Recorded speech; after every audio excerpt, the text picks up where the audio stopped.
Welcome to Pain in the Grass, the official Lawn Pride fodcast, where we dig deep into the real problems hiding in your yard. From weeds to grubs to mystery brown spots, we've got the dirt. Let's grow better together.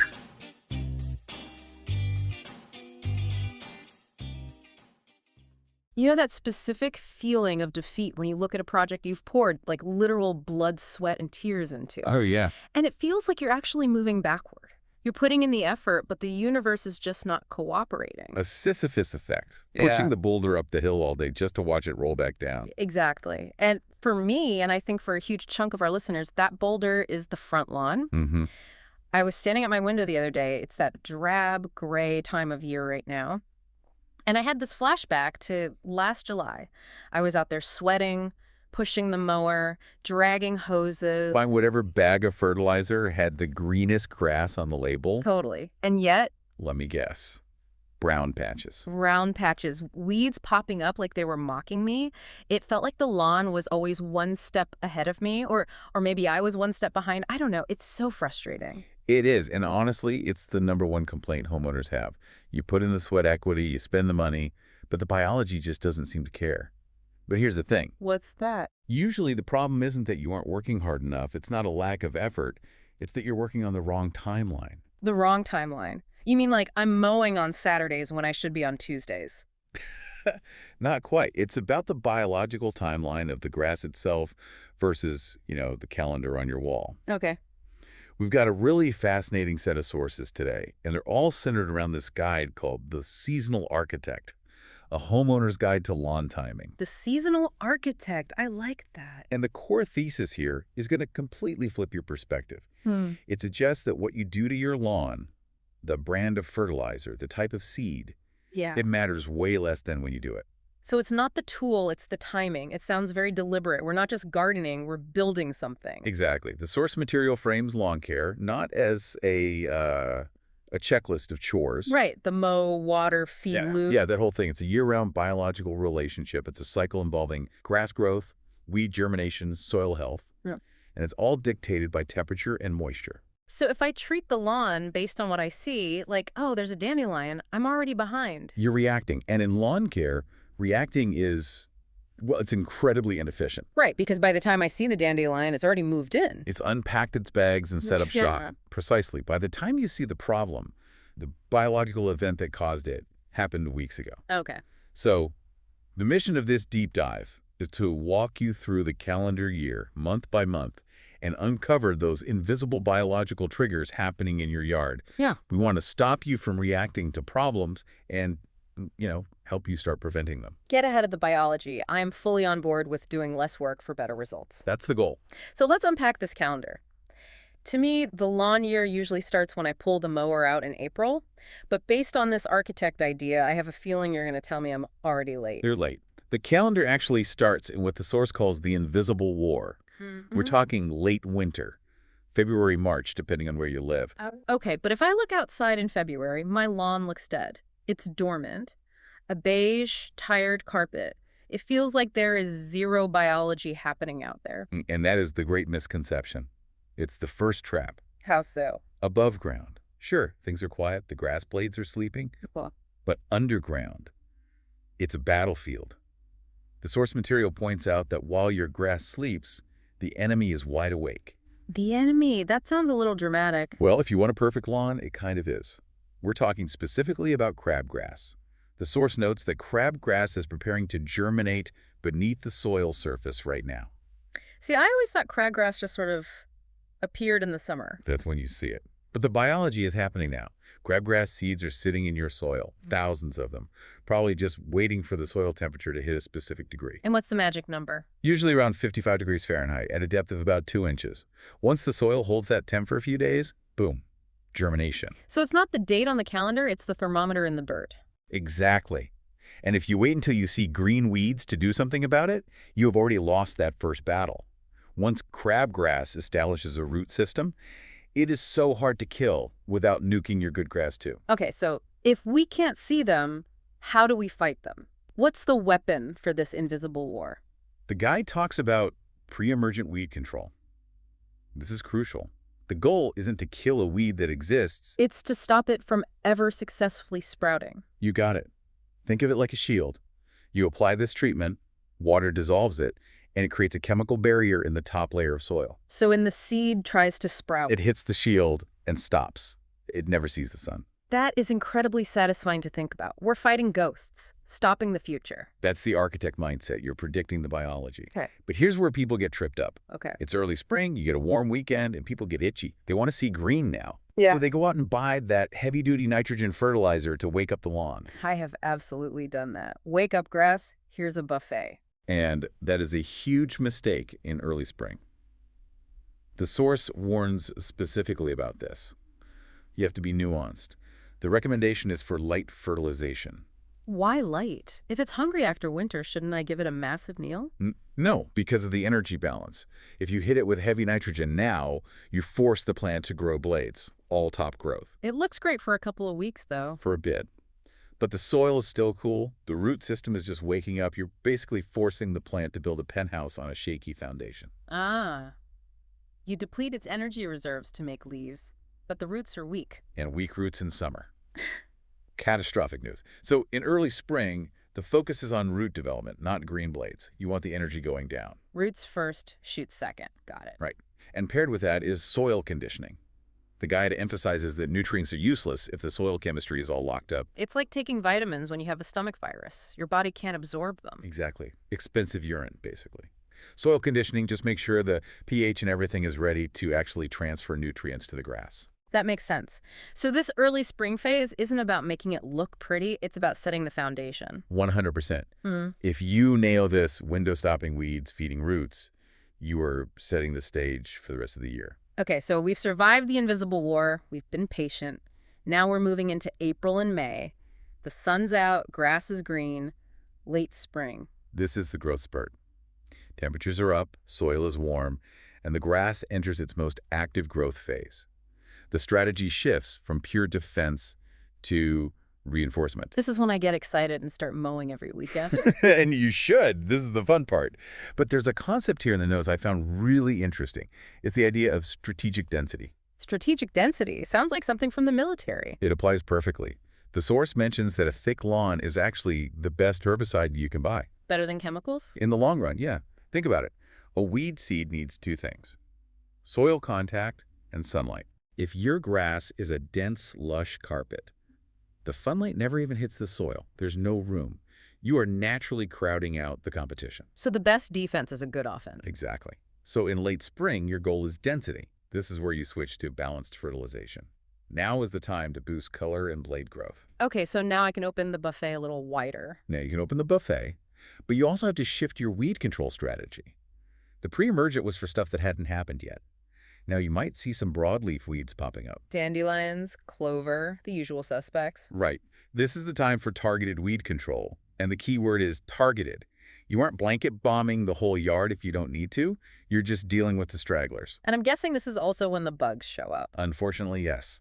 The whole ecosystem wakes up. The guide lists pest monitoring as a key task here. You're looking for early signs of trouble before an infestation takes hold. Okay, so late spring is happy times. We're growing, we're green. But then we hit the big one, the villain of the story, summer.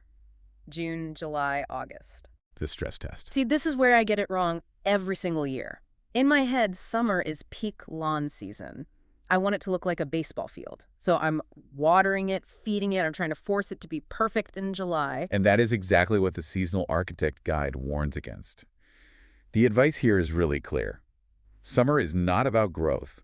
Summer is about protecting your lawn under stress. Stress from what? Just the heat. Heat, yeah. Yeah. But also intense UV, potential drought, and let's be real, traffic. Kids, dogs, barbecues. Exactly.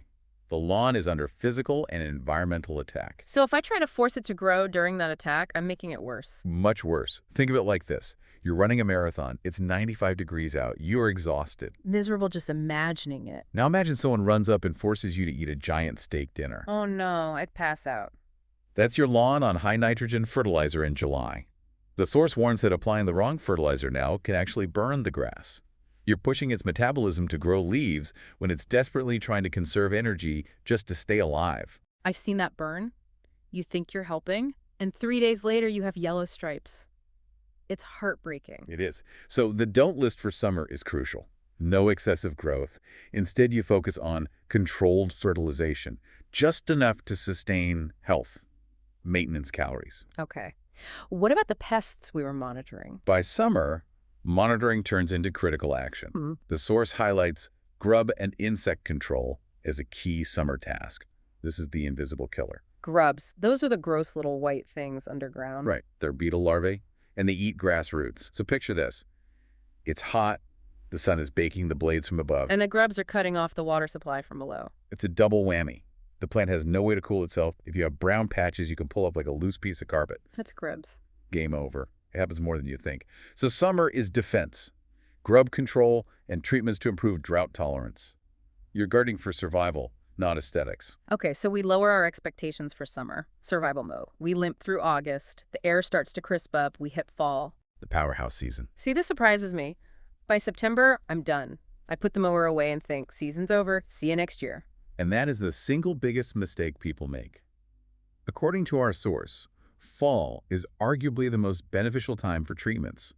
If you ignore your lawn in the fall, you are guaranteeing a bad lawn in the spring. Really, there's a direct causality. Direct. It's the science of recovery. Think about it. Cooler air, but the ground is still warm, and you usually get more rain. It's the perfect incubator. The grass is sighing with relief, just like we are. It is. And it stops focusing on growing tall blades. The hormonal signals shift entirely to root growth. It's hunkering down. So the investment you make now pays double. What's the plan? Fertilization again, but specifically to strengthen roots. You're banking energy. The plant stores these nutrients as carbohydrates in the root system to survive the winter. And this is key to power that green explosion in the spring. So that early spring green up, Yeah. That's not from the spring sun. Nope. That's fueled by the fall fertilizer. The source says it explicitly. What you do in fall directly impacts how your lawn looks the following spring. Wow. That's a huge takeaway. I've been front-loading my effort in April when I should be back-loading it in October. Exactly. And fall is also the ultimate time for weed control. Why? Are the weeds vulnerable? They are. Just like the grass, perennial weeds are pulling nutrients down from their leaves into their roots to store energy for winter. Okay. So if you spray them with weed control now, the plant acts like a funnel. It sucks the poison right down into the root system. You get a complete kill. Complete root destruction. It is so much more effective than spraying in spring when the plant is pushing everything up. That is devious. I love it. Use their own biology against them. It works. And finally, if your lawn took a beating over the summer, this is the time for mechanical help. Aeration and overseeding. Right.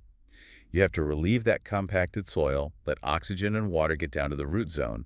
Then you drop new seed. It has all autumn to get established before the frost. So fall is actually the busiest season, or at least the most critical. Gives the highest return on investment. Every hour in October is worth 3 hours in April. Okay, we've banked our energy. We've killed the weeds. Now winter comes. December, January. Surely, now I can take a break. You can take a break from active treatments, mostly, but stewardship doesn't stop. This is the planning phase. Is there anything I can actually damage in the winter? I mean, it feels indestructible. You can. The expert in the source shares a very specific rule, the frozen rule. Which is? Avoid excessive foot traffic on frozen grass.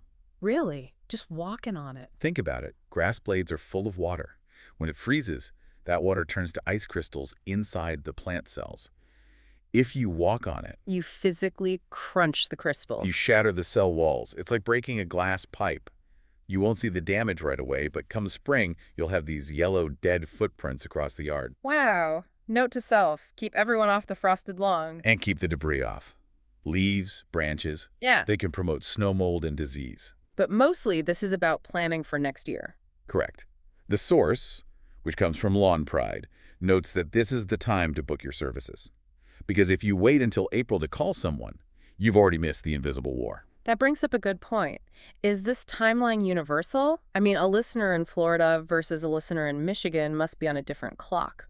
That's the variable factor. It's a great question. The general principles, dormancy, growth, stress, recovery, those are universal biology. But the specific timing shifts. Absolutely. The source notes every lawn is unique. You have grass type, soil composition. And shade. Huge factor. A shady backyard operates on a different clock than a sunny front yard. The soil temp might be 5 degrees cooler.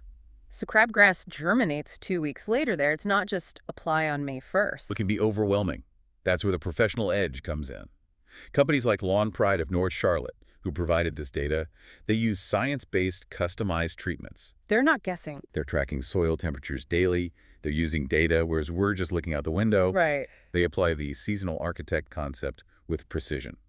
So if we look at this whole year, it's really a journey, a narrative. It is a cycle of life. We started in late winter, fighting that invisible war against weeds. Then we moved to late spring, focusing on density, using thick grass as a biological shield. Then summer, the stress test. Learning to protect the plant, not force it to grow, just survive the marathon. And finally fall, the powerhouse season, where we build the roots for next year, leading into a winter of just planning. It's amazing how much clearer it is when you lay it out like that. It changes how I look at that bag of fertilizer in the garage. It's not just food. It's a tool for a specific moment. It changes your relationship with the yard. You stop fighting it and start working with it. I think that's the key, working with the biology. And that leads to a final thought for you to consider. We tend to treat our lawns based entirely on what we see. We see green, we smile. Right. We see brown, we panic. But looking at this, it's clear. The most important work, the pre-emergence, the root building, it happens when the lawn looks like it's doing absolute nothing. Under the soil. Under the soil in early spring and hunkering down in late fall. So the question is, are you gardening for the view or are you gardening for the biology? Because if you take care of the biology, the view will take care of itself. That is a great place to leave it. Take care of the unseen and the seen will follow. Thanks for taking this deep dive with us. Always a pleasure. And thank you for listening. We'll catch you on the next deep dive. Stay curious. Thank you for listening to the Pain in the Grass fodcast, sponsored by Lawn Pride of North Charlotte, Huntersville, your go-to name in turf care for homeowners and businesses seeking beauty, quality, and reliability, powered by family and fueled by passion. Until next time, make sure to take care of that pain in the grass.